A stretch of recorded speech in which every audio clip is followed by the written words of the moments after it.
Hello. Today I'm here to talk about a film that stars Gene Hackman. He passed away earlier this year. Um,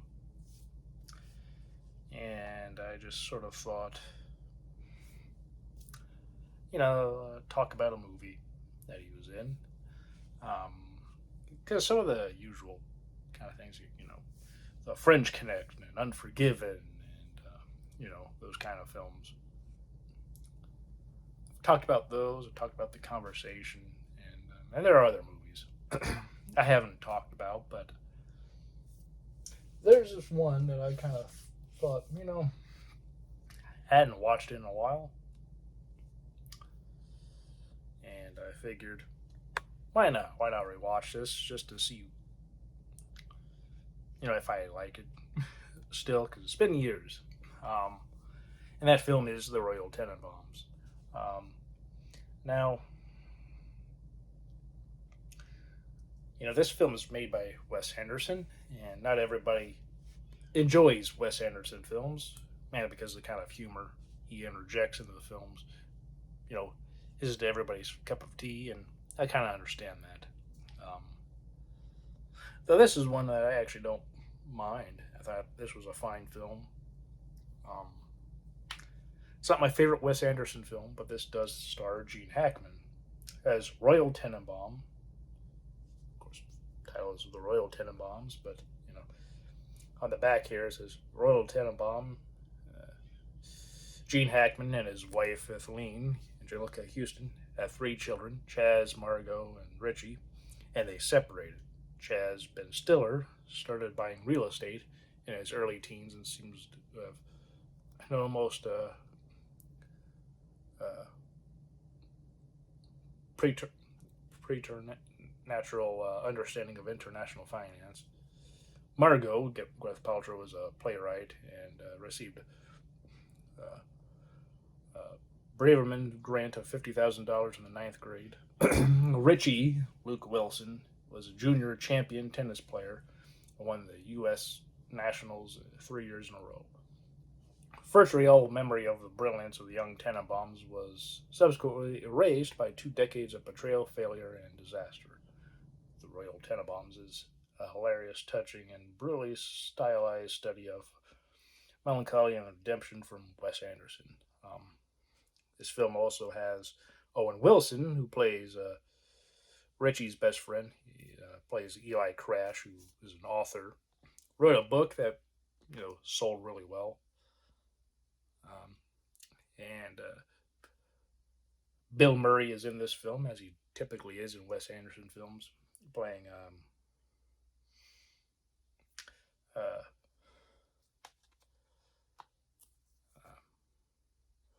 really St. Clair, really, yeah, really St. Clair, who was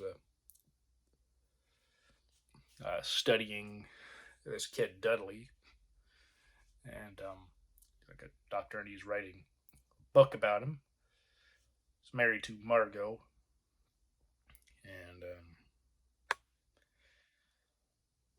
Danny Glover plays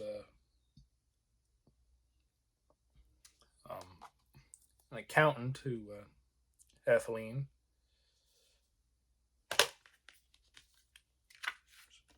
Look at all the various cast members here.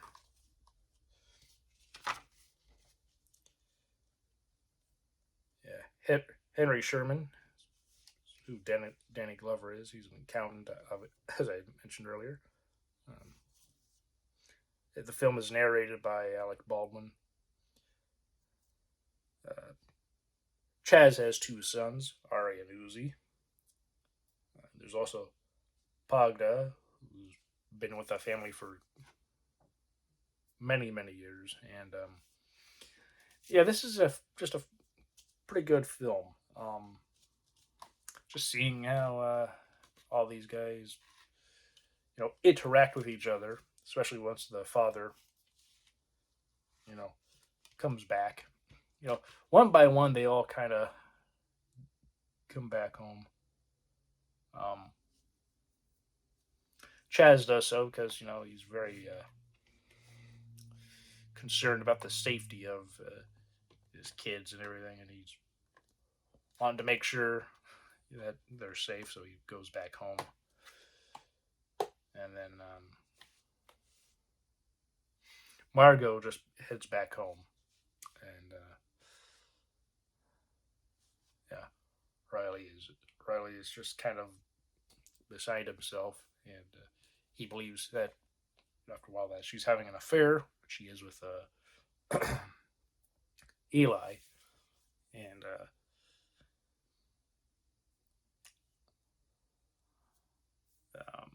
Richie is in love with Margot, and because Margot is actually an adopted child, which whenever Royal would ever introduce her to people, he would always say, "My adopted daughter," and that's something that no doubt obviously annoyed her, and they would do plays when they were kids, and obviously she kept writing plays. And at the time the film begins, it had been 7 years since she had written her last one, and Margot has been really secretive about certain things, like she smokes. Um, she was married before, and she just keeps various things to herself, which because Riley, and then also he confides it into Richie that he believes she's having an affair. They have a private investigator follow her around and finds out things about her past, which later on you find out what happened. And yeah, of all the kids, it seems like Richie is the closest to Royal. Uh, Richie, had a breakdown and has been traveling the world after losing a big match, a tennis match, and so he, you know, yeah, Royal is just he's the kind of guy who just is he wants to try to reconnect with his family, but because of being absent in their lives and only every so often showing up for certain events and things, yeah, they just the family just doesn't really have much to do with him, and understandably, especially as we get to see his personality, and Gene Hackman does a really good job, and he won a Golden Globe for Best Actor in a Comedy. This is also one of the last films he did before he retired. Obviously, it's not the last film, but he did a few more. But this is probably like one of the most notable final films of his career. Um, he does a great job in this. Everybody does. Um, yeah, this is a film that as time has gone on, you know, you know, I don't know. I think that I have just a better appreciation for this movie all these years later.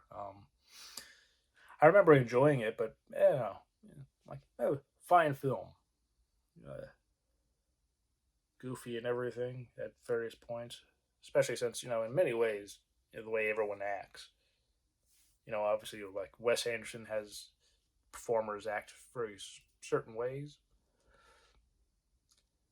which for some people that isn't that's not good, or it doesn't really draw. Then like the acting is just very odd and weird. But then again, some of the characters are quite odd and weird, so it makes sense. But and Royal in many ways sort of is fairly normal in many ways in the sense of how he interacts with people, just interactions with others. It's just like it's just it's a very interesting film. Um, but again, not everybody likes this movie. It is a comedy. But yeah, so I guess just to if you're not familiar with Wes Anderson films, this is an earlier film from him, so this might be good to check out if you've never watched one of his films. Um, but yeah, just be aware that some of the characters might act not as you would typically expect uh, from various actors and actresses. Um, but yeah, everybody does a good job in the film. Wes Anderson co-wrote this film with Owen Wilson. Both got nominated for an Academy Award for Best Original Screenplay. Um, there's a fairly, you know, uh, a fairly, I think it's a fairly well written script. Um,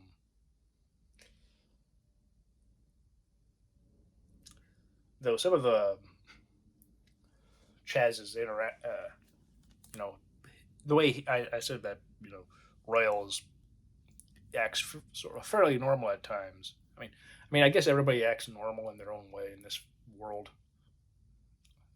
But like Royal and I think also Chaz in many ways sort of act like you would kind of expect people to act at various points. Some people are very they take a bit of a step back of sorts, and at a certain situation, like you would think they would react one way, but like no, they act quite different. Like when certain news is um, brought up, it's like okay, well, there's that. Though, of course, at the beginning, when Roy wants to reconnect with the family, he goes to Etheline and says, "I'm dying." When she starts to cry, then as soon as he says, "I'm not dying," she just starts to hit him and everything. That's quite normal. But yeah, I say this because that's what I guess. Quite honestly, I guess I've had some time to think about more of this film. The characters actually do. I guess I think about Wes Anderson's characters overall in various films because some of the characters seem very, like the similar characters. They're not the exact same, but they kind of like maybe certain characteristics do carry through various films of sorts. Like Wes Anderson likes certain protagonists and certain kind of characters, like certain quirks. You know, um, they kind of just I don't know how to explain it properly. I've seen a decent amount of his work, and yeah, there are some films I'm not super fond of, like Steve Zissou is one. I'm not a big fan of that film, but people really do love that movie. But I do love the Grand Budapest Hotel. That's probably my favorite film of Wes Anderson's. I like this film too. Rushmore was quite good. I haven't seen Rocket Bottle or Bottle Rocket in quite some time. Yeah, Bo- Bottle Rocket. I don't know why I said Rocket Bottle. But yeah, yeah. I think this is a good film to sort of start off and just to see whether or not you would actually enjoy to see more of Wes Anderson's work. It's an early film of his. I want to say this is his third film. Yeah,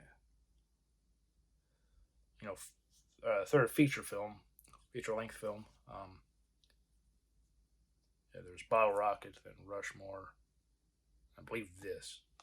I don't believe he had a film between those two, but I could be wrong. But I think that would make a good amount of sense um, in terms of the time between Rushmore and this.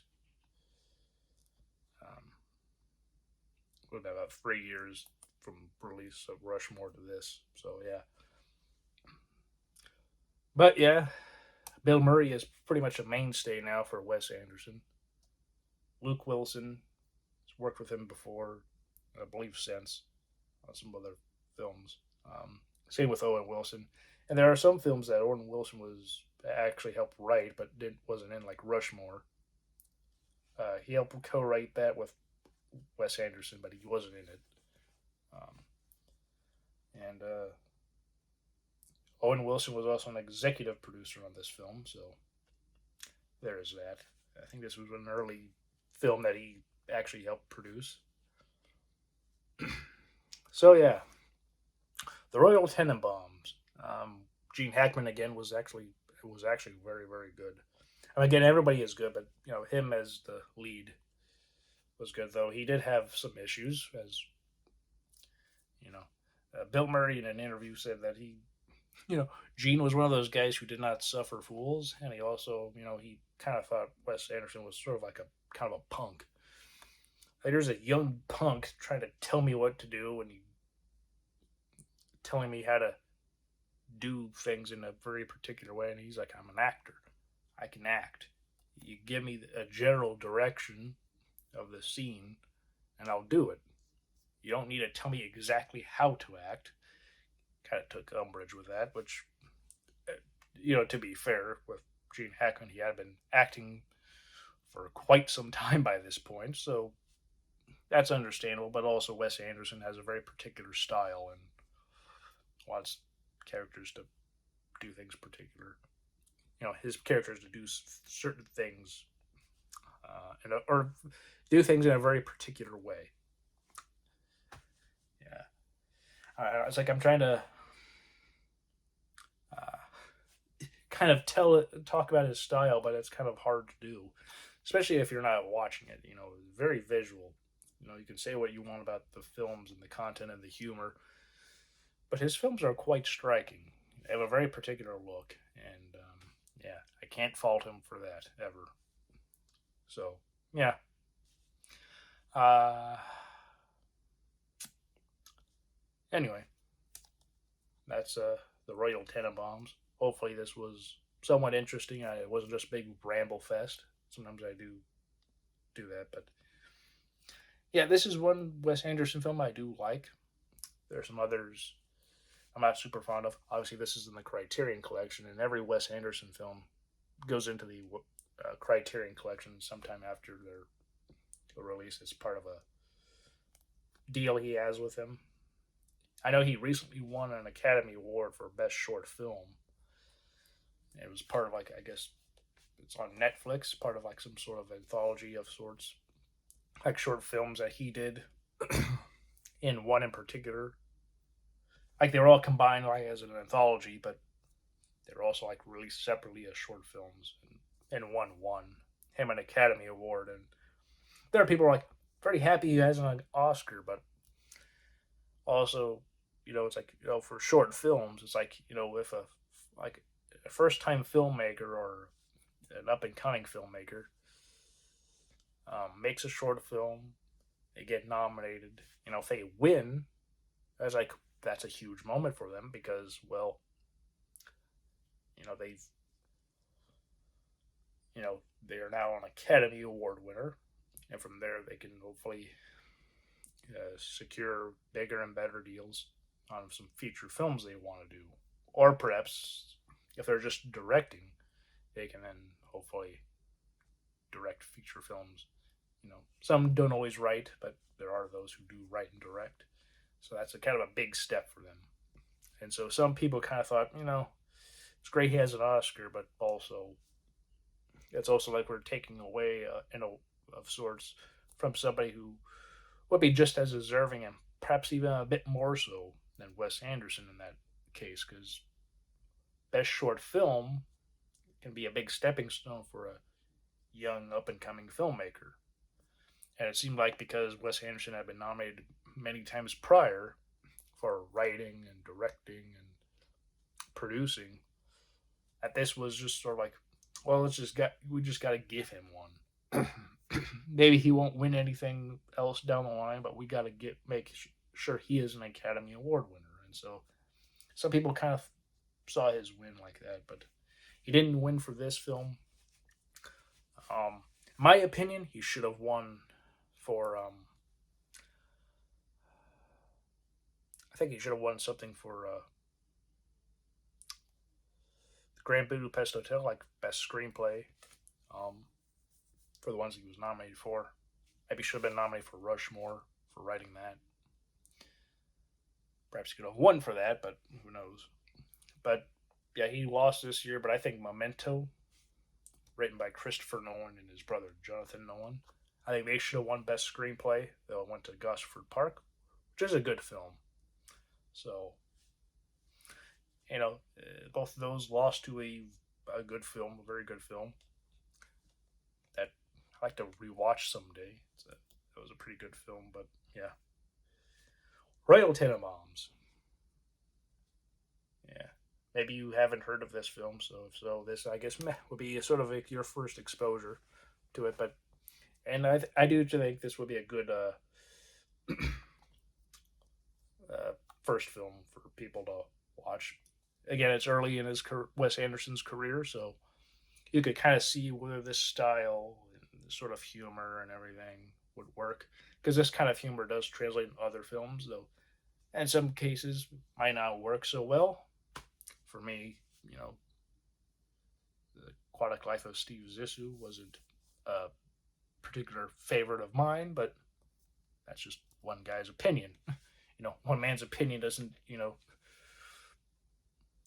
is not the be all end all, obviously. But yeah. So that's my thoughts. If you have seen this film, what do you think? Do you like it? Do you dislike it? Or are you somewhere in between? Like the performances were fine, but maybe you weren't fond of like the humor or the writing, what have you. Give what you can give your comments obviously in the comments below if you want. And yeah, I hope this video was interesting. I wanted to do something about Gene Hackman since he passed, but I just, couldn't think of something. So I figured, hey, while looking through shelves and thought, hey, here's this film, Royal Tenenbaums. Hadn't seen it in a while. Figured why not just give it another chance, and yeah. So those are my thoughts. Give me yours if you've seen it, and if not, I hope all of you are doing well. Hope all of you are having a great day and a great weekend, and I hope April has been good for you so far. And I will see you all next time.